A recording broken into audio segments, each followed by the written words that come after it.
longest night of the year, the darkest night. In the past, during this period, people would tell scary stories full of mystery in the light of the fire. Today, we're gonna recover this essence. So, please, turn off the light so you can enjoy this free version of the classic tale by M.R. James, Ghost Hearts. Here it is. It was September 1811, and little Stephen Elliott, who had just become an orphan, moved with his older cousin to Aswarby Hall, a big house in the British countryside. Something rather surprising, as people who lived nearby knew Abney was a grumpy scholar of old religions who hated human contact. Mr. Abney gladly welcomed his young cousin. He introduced him to Mrs. Bunch, his housekeeper, who didn't need long to become friends with the kid. She had been working at the house for 20 years, and she answered happily all the questions Stephen asked. One night, while they were sitting next to the fire, he asked Mrs. Bunch, "Is Mr. Abney a good man, and will he go to heaven?" "Good," said the housekeeper. "Master's as kind a soul as I've ever seen. Didn't he ever tell you of the little boy he took in out of the street? And the little girl as well?" "No, do tell me about them, Mrs. Bunch." "Well, the little girl, I don't seem to recollect so much about that. Mr. Abney brought her a long time ago. She lived here for 3 weeks. Then, one day during pre-dawn, she left before neither of us woke up. Nobody ever saw her again." "And what about the little boy?" asked Stephen. That poor boy. The master found him about 6 years ago. He was a foreigner, and he didn't have anybody in the world. He was here for a while, then he left on a morning, same as the girl, and we never heard of him again." That night, Stephen had a weird dream. At the end of the corridor where his room was, there was an old disused bathroom. Through the glazed door, you could see an old bathtub with a window above it. Stephen dreamt that he was looking through the glazed door. The moon was shining through the window. Inside the bathtub, there was a thin little girl, enveloped in a shroud-like garment, with thin lips crooked into a faint and dreadful smile. Her hands pressed tightly over her heart. While Stephen was looking, the girl started moaning and moving her arms. The terror of the sight woke Stephen up. He realized he was standing on the corridor. With prominent courage, he went to the door and looked through it to check whether the figure of his dreams was there or not, but there was nobody. Stephen went back to bed.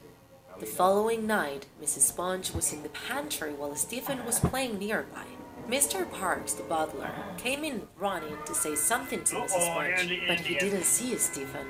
"If Mr. Abney wants wine, he may go and get it himself, Mrs. Bunch." The butler stuttered. "I'm not going down to the cellar. There is something there. I like to say it's rats, but I'm afraid it's something worse. I'd swear I heard them talking." "Don't talk nonsense, Mr. Parker," Mrs. Bunch replied. "You're going to scare the young master." "What? Little Stephen?" said Parks, realizing about the kid's presence for the first time. "Stephen knows full well that I'm joking with you, Mrs. Bunch." The expression on the butler's face, though, didn't say the same.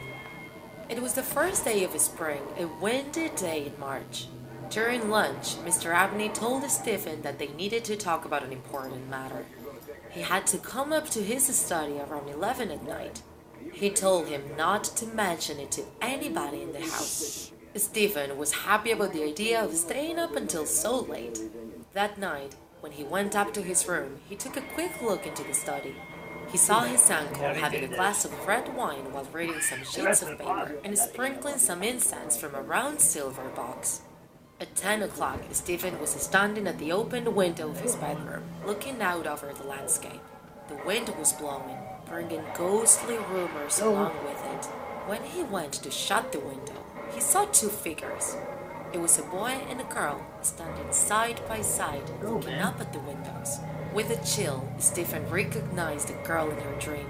She was still, half smiling, with her hands clasped over her heart.